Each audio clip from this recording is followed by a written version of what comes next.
Hoy vamos a hablar sobre los derechos de las generaciones futuras. Las necesidades futuras de la sociedad estarán bien atendidas, solo si cambiamos nuestra mentalidad a corto plazo, y a menudo arrogante indiferencia hacia el resultado de nuestras acciones. Y nos enfocamos en las consideraciones a largo plazo, y una buena actitud en el uso de todos nuestros recursos. Jacques Cousteau. La Carta de Naciones Unidas en su preámbulo, es el primer instrumento internacional en el que se hace referencia a las futuras generaciones, con relación a su preservación contra el flagelo de la guerra. La inclusión de esta declaración es también importante desde el punto de vista formal, por cuanto la Carta de Naciones Unidas tiene preeminencia sobre otros tratados de acuerdo con lo establecido en su artículo 103.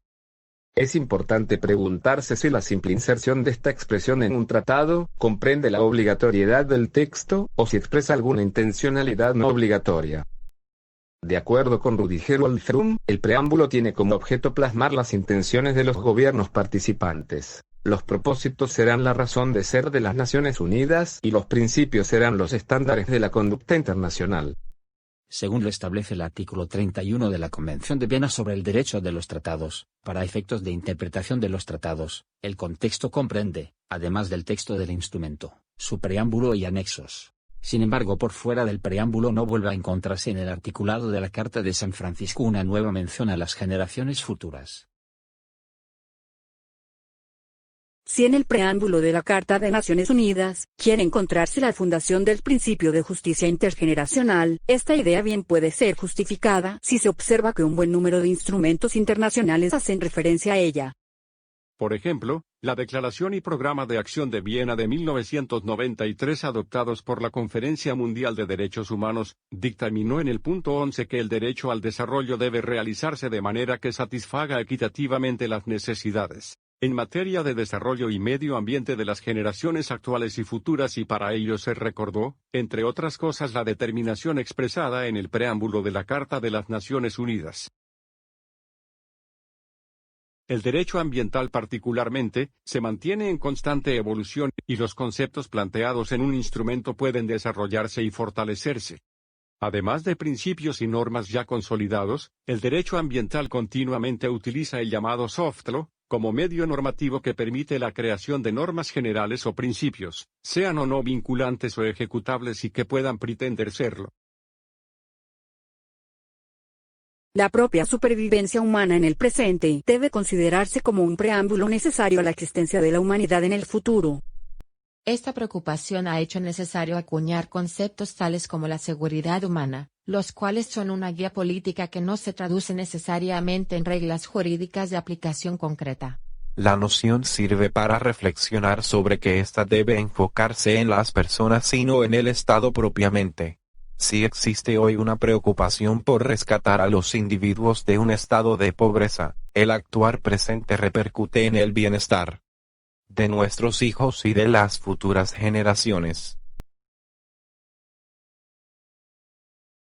El derecho internacional no solo protege las relaciones entre estados, la protección también se pretende extender al propio género humano, tanto a individuos como al conjunto, y en ciertos casos, a grupos específicos. Así, el derecho internacional prohíbe el genocidio, aquellos actos perpetrados con la intención de destruir total o parcialmente a un grupo nacional, étnico, racial o religioso, que pueden ser cometidos en tiempo de paz o en tiempo de guerra. Los actos que pueden constituir genocidio son: la matanza de miembros del grupo, la lesión grave a la integridad física o mental de los miembros del grupo, el traslado por fuerza de niños del grupo a otro grupo, el sometimiento intencional del grupo a condiciones de existencia que hayan de acarrear su destrucción física, total o parcial, y las medidas destinadas a impedir los nacimientos en el seno del grupo. Al procurar aliviar los efectos de las guerras y sus calamidades, el derecho internacional humanitario, en cuanto toca la protección a los menores de edad, a las mujeres y a la protección de bienes culturales, se orienta hacia el bien del género humano. El derecho internacional humanitario protege a los individuos que se ven involucrados en los conflictos, y procura limitar los efectos de la guerra. Su última vertiente confiere una especial protección a ciertos bienes que considera de valor universal. el patrimonio cultural de los pueblos y la protección del medio ambiente, especialmente por la preocupación por el camino que puede tomar la producción de armas capaces de modificar terriblemente a la naturaleza. El Estatuto de Roma de la Corte Penal Internacional puede verse en dos sentidos: primero, como una herramienta para el presente y como un legado en interés de las futuras generaciones. Y segundo, al ser institucionalizado como un tribunal con miras a ser permanente, pretende que su jurisdicción se lleve a cabo para actos actuales y futuros.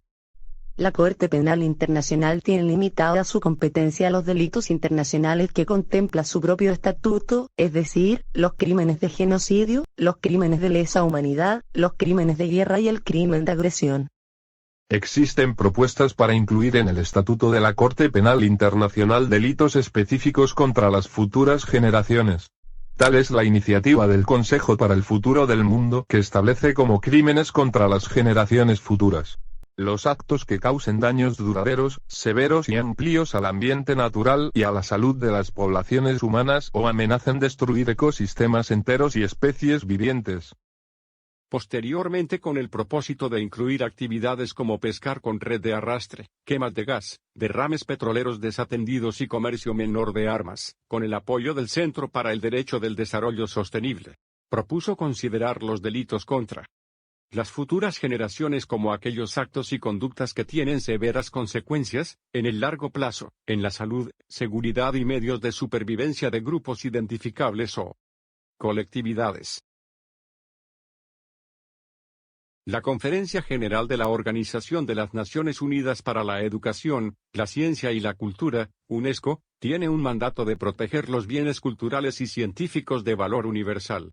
La UNESCO ha sido foro propicio para temas cuya novedad y peculiaridad difícilmente favorecerían su discusión en otras plazas.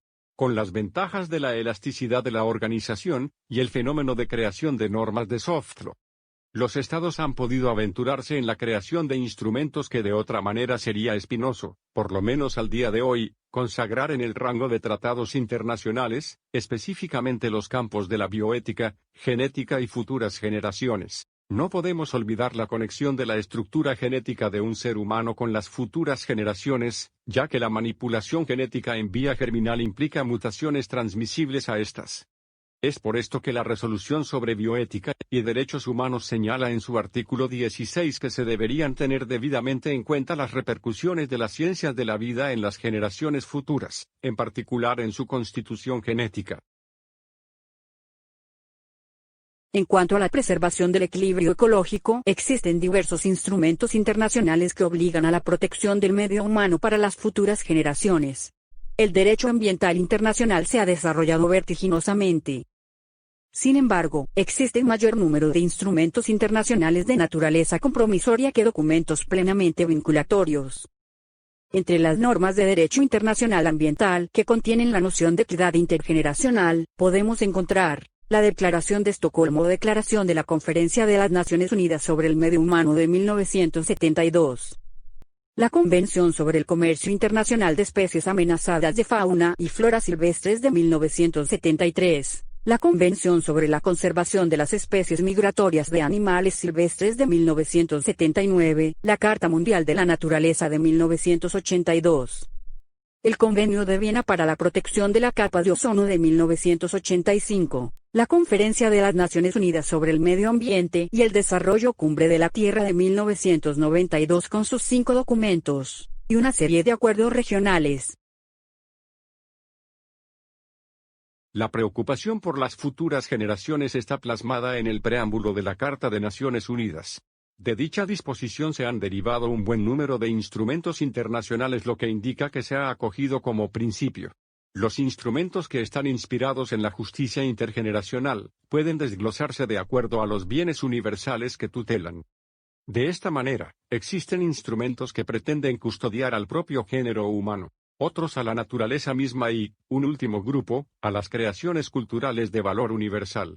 El derecho internacional humanitario, por ejemplo, protege estos 3 ámbitos. La Declaración sobre las responsabilidades de las generaciones actuales para con las generaciones futuras de 1997, plasmó en 12 artículos el catálogo de derechos que debe custodiar la generación presente para la posteridad, entre los cuales se encuentran la libertad de elección política, el mantenimiento y perpetuación de la humanidad, la preservación de la vida en la Tierra, la protección del medio ambiente, el genoma humano, la diversidad biológica, la diversidad cultural, el patrimonio cultural, el patrimonio común de la humanidad, la paz, el desarrollo, la educación, y la no discriminación.